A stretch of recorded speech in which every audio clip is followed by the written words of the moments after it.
nós não éramos parte da videira, mas fomos enxertados, por um espaço de tempo eu pensei comigo, nossa Deus, nós somos menos amados do que Israel ou do que os hebreus, do que os judeus. Somos menos amados. Então nossa salvação é como que, isso é o que eu pensava. A nossa salvação é como que Deus dissesse assim, tá bom, vou salvar vocês também. Diferentemente daquele abraço que quem abre a porta recebe com um bem-vindo. Bem, foi o que eu pensei a princípio. Só que quando você caminha com Cristo, deixa esses pontos que a princípio parecem difíceis, você põe eles de lado ali, continua adorando, continua servindo, honrando, um dia Deus te dá entendimento. E quando Ele dá entendimento, a gente só aprende mesmo quando você entra no santuário de Deus. Meus irmãos, Ele revela coisas tão belas.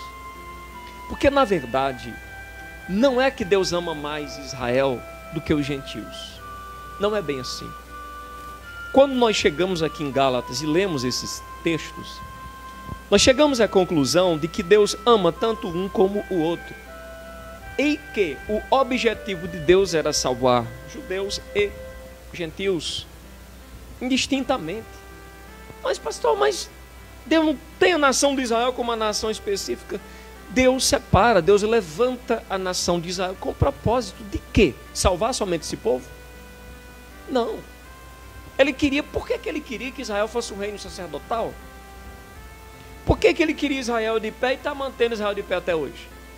De Israel procedia o Messias. O Messias ia salvar quem? Os gentios. Os israelitas que creriam nele e os gentios. Então o amor de Deus separa uma nação para através dela manifestar salvação ao mundo. Deus não separa Israel para salvar somente Israel. Deus separa aquela nação para através dela manifestar salvação em todas as nações. Isso inclui a gente. Quando nós lemos capítulo 3 versículo 8, veja que interessante. Ora, tendo a escritura previsto que Deus havia de justificar pela fé os gentios, anunciou primeiro o evangelho a Abraão, dizendo: todas as nações serão benditas em ti. A pergunta é: Abraão era judeu? Não. Afinal de contas, de onde era Abraão? Da Caldeia. Daquela região que hoje daria mais ou menos ali Turquia. Então não era israelita. Deus chama um homem do meio das nações, através dele gera agora o povo que conhecemos como o Israel de Deus, a nação israelita. Do meio dessa nação nasce o Messias, que é para salvar a todos. O evangelho, ele anuncia o evangelho primeiro a Abraão, quando ele diz assim: todas as nações serão benditas em ti. Deus pega esse homem, separa para através dele todas as nações serem benditas nele. Mas como que todas as nações seriam benditas em Abraão? Por causa do descendente de Israel, que é Jesus, que quando o homem acredita em Jesus, a bênção que Deus prometeu para Abraão está sobre a vida dessa pessoa. Ele pode ser judeu, hebreu, inglês, japonês, italiano, americano, iugoslavo, ele pode ser de qualquer parte do mundo. Ele está dentro do plano salvífico do Senhor. Ele está dentro do projeto de salvação de Deus. E o que isso vem no coração? Deus, na verdade, nós não estávamos de escanteio. Estávamos no plano do Senhor. Fazia parte, desde a fundação do mundo, Deus salvar a todos que viessem a crer no nome de Jesus.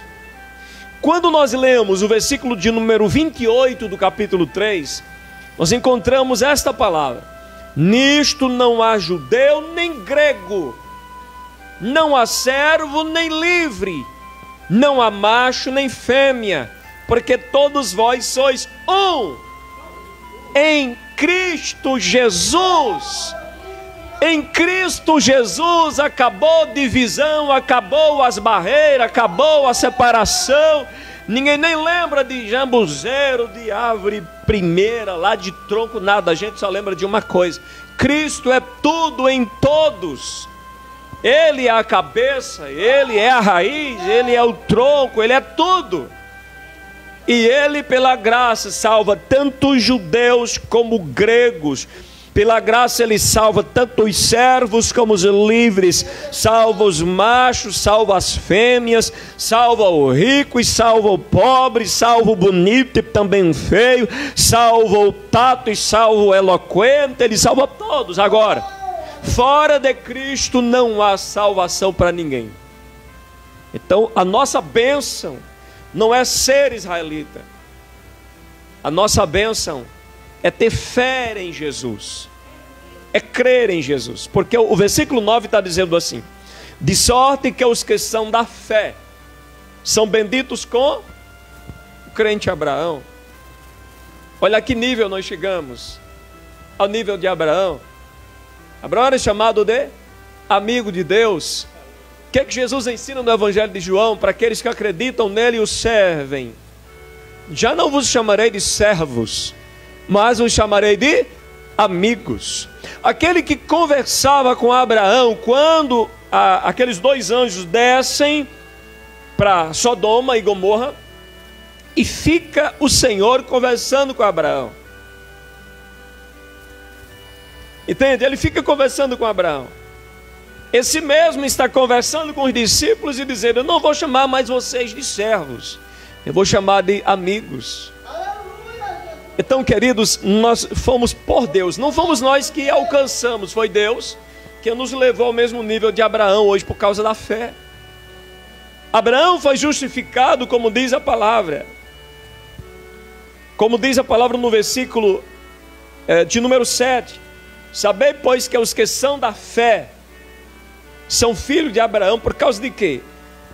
É o caso de Abraão que creu em Deus, e isso lhe foi imputado como justiça. Quando que nós somos justos? Justos quando nós cremos em Jesus, o Cristo. Mas ninguém confunda, crer em Jesus não é crer numa imagem com o nome de Jesus. É crer em Jesus Cristo. Aquele que Pedro abre a boca e diz: tu és o Cristo, o Filho do Deus vivo. O que Pedro estava dizendo? Tu és todo suficiente para nós. Tu és o nosso Salvador. Tu és o nosso Senhor. Uma coisa é crer que Jesus existe, outra coisa é reconhecer que Ele é todo suficiente na vida. Quando reconhecemos que Jesus é todo suficiente em nossa vida, já não buscamos outros, porque Ele é suficiente, Ele é a porta. E aí a palavra de Deus está dizendo para nós, e é evidente, ninguém é justificado diante de Deus pela lei, porque o justo viverá da fé. Então o que Cristo faz? Verso 13: Cristo nos resgatou da maldição da lei, fazendo-se maldição por nós, porque estava escrito que maldito aquele que fosse pendurado no madeiro. Olha o tamanho da vitória. Para que a bênção de Abraão chegasse a quem?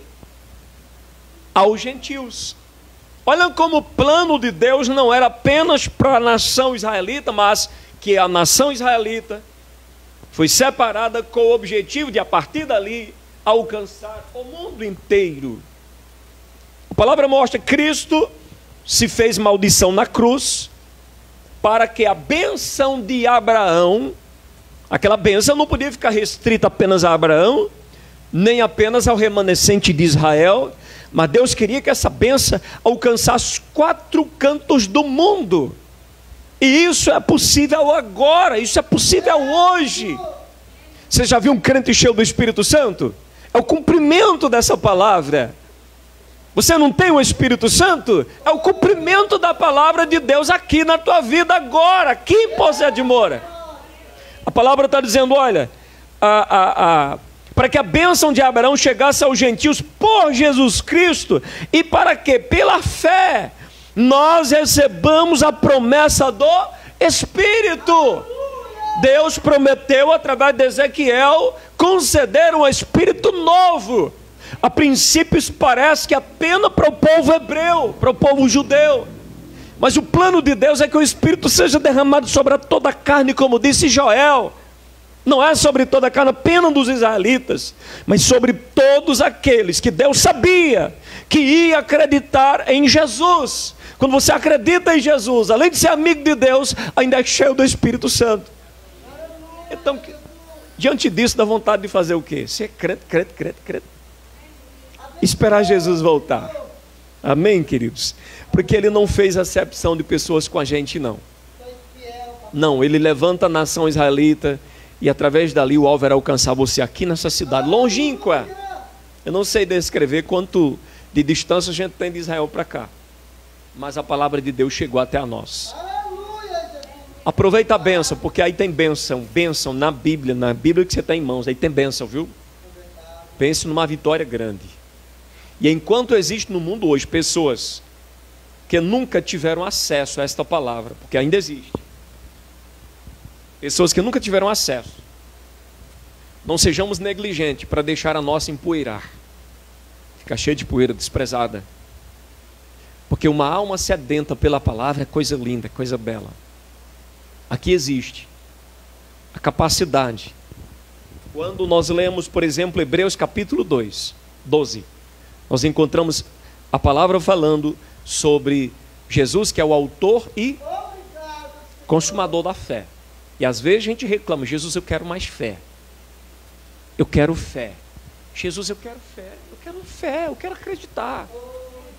Mas como Jesus é o autor, como é que Ele faz para gerar essa fé na gente? Ele já enviou para nós.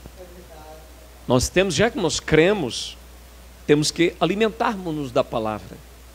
A fé vem pelo ouvir e o ouvir a palavra de Deus. A fé vem pelo ler e também o ler a palavra de Deus. Quando nós lemos e fazemos aquilo que está no capítulo 1 dos Salmos e versículo 2 antes, o seu prazer está na lei do Senhor, e na sua lei medita de dia e de noite. Se você não sente prazer mais, então comece a orar e pedir: Deus, eu quero prazer de volta. Eu quero sentir prazer de volta, porque eu me acostumei demais, ou eu perdi a visão, o paladar, o olfato. Eu não sinto mais o cheiro da palavra, o gosto, o prazer. Renova-me por dentro. Você vai começar a entender maravilha do céu. Você vai ler aquele versículo 1, capítulo 1 e 3 do Gênesis, quando lá está escrito: e disse Deus, haja luz. E a alegria de Deus vai tomar conta do teu coração, só em você ler que Deus criou a luz. Mas é preciso estarmos expostos à palavra todo dia, porque é a palavra que renova a nossa alma, renova o nosso coração.